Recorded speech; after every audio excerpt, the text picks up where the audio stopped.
destructive Deep Dive Podcast Show. Let's dive in. Welcome to the Deep Dive. Today, we're going to take a look at something pretty disturbing, a really unsettling incident out of Minnesota recently, and some, well, frankly, extraordinary claims from the man accused. Our main source for this is a LifeZette news article. It's dated July 16th, 2025, and it goes into detail, quoting excerpts from a letter the accused allegedly wrote to FBI Director Kash Patel, no less. So our mission today is to unpack the factual claims in that source, especially what's in this alleged letter, and then explore the really big questions it brings up about what happened and why. As we get into it, you might find some surprising details, maybe even some aha moments about this whole complicated situation. So yeah, stick with us. Okay, let's unpack this. Our source throws us right into this really shocking event from back in June this year. We're talking about a targeted shooting. 2 Minnesota lawmakers and their spouses were shot. Tragically, State Representative Melissa Hortman and her husband died at the scene. And State Senator John Hoffman and his wife, they were very seriously wounded, shot 9 times, according to the report. This all happened very early morning, June 13th. Yeah, and what's immediately striking, right, is just the sheer violence and tragedy described right at the start. It sets a very stark stage for the incredibly complex and frankly bizarre narrative that follows. It makes you really try to grapple with the disconnect between these hard facts and the claims that come later. Right. So after the shooting, the accused, Vance Boelter, he became the focus of this multi-day manhunt. Eventually, he was caught. Apparently, a private citizen spotted him on a trail camera, which is interesting in itself, and called the police.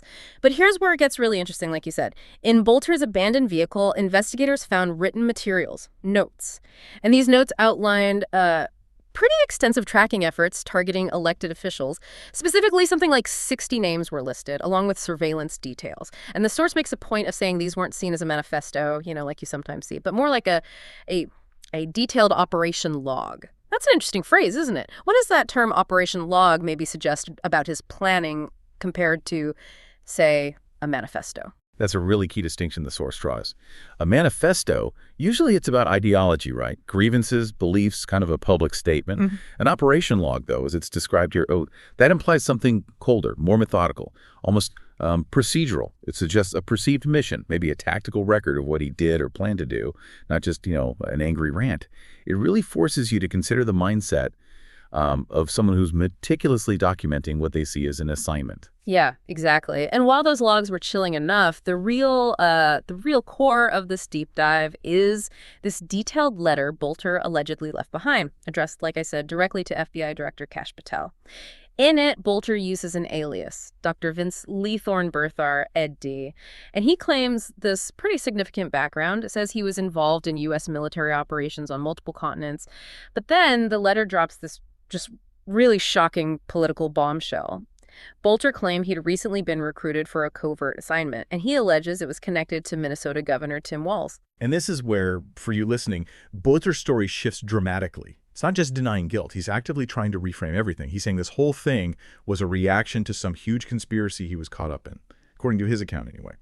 It immediately changes the potential nature of his actions, framing it as part of this, much bigger, darker political game he claims was being played. And he doesn't stop there. It gets more specific. According to this letter, Governor Walz allegedly wanted him to assassinate U.S. Senator Amy Klobuchar and another person just referred to as Tina Keith, the supposed reason, to trigger their retirements, create vacancies that Walz could then fill. Boelter's exact words, quoted in the letter, is pretty startling.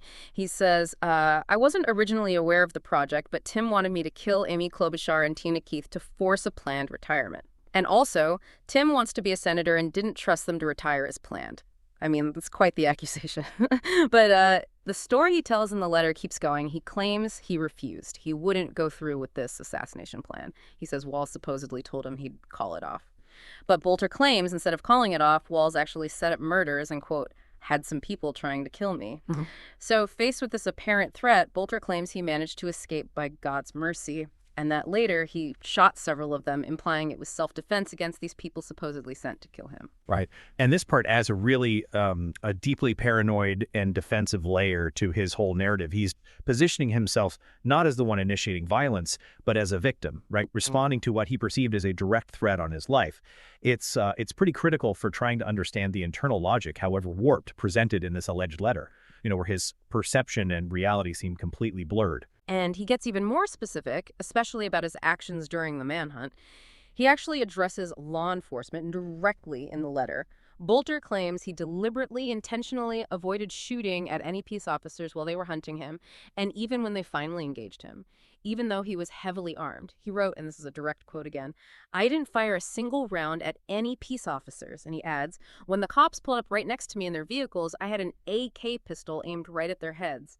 But I didn't shoot. You can ask them yourself." That's quite a claim to make.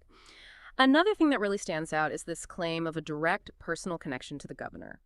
In the letter, Boelter apparently claimed Governor Walz had previously put him on some kind of gubernatorial task force, acting as a business representative. He even throws down this challenge in the letter saying, "Ask him if he knows me, and if he says no, that he never met me, go look at the files." And then, related to his capture, his paranoia seems really high. He wrote he expected to be shot on sight, and if he were to surrender, his requests were, well, pretty extraordinary. He wanted to surrender directly to Director Patel and be held not in a normal jail, but in a military facility overseas, like in the Middle East or even on a ship. It's a really striking set of demands, isn't it? Absolutely. I mean, those aren't the requests of someone just, trying to get a plea deal or avoid prison time. They suggest someone who genuinely believes they're operating inside this very specific, high-stakes, almost clandestine world. And that belief profoundly shapes the internal logic of his story. This insistence on a personal link to the governor, the challenge to check the files, and these really bizarre surrender conditions. Yeah. It all just underscores the depth of this complex, self-contained reality he seems to have constructed in this letter. So, okay, bringing it back to the present, what does all this mean for the actual investigation and the tragic reality on the ground? The source leaves us with, well, a lot to think about. As of the article's date, State Senator Hoffman and his wife were still recovering from those very serious injuries. And, of course, tragically, Representative Hortman and her husband lost their lives.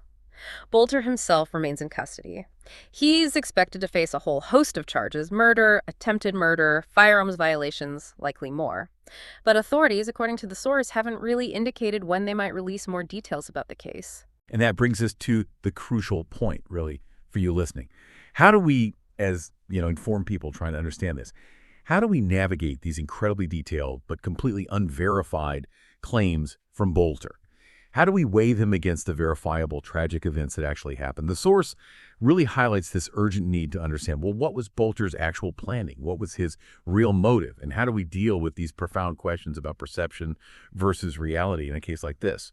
So yeah, this deep dive into Vance Boelter's alleged letter has shown us this incredibly complex, really disturbing set of claims. Everything from alleged political hits to government retaliation. It's so important, though, to keep stressing these are his claims, as reported in our source. They haven't been proven. But given the sheer level of detail in that alleged letter, whether it turns out to be true, false, or something in between, what does this whole situation suggest about the challenge? The challenge of understanding and responding to acts of violence when they're tangled up with these really elaborate, sometimes conspiratorial, personal stories. It's just a powerful reminder, isn't it? That facts and claims, even when someone presents them with absolute conviction, they always require rigorous examination.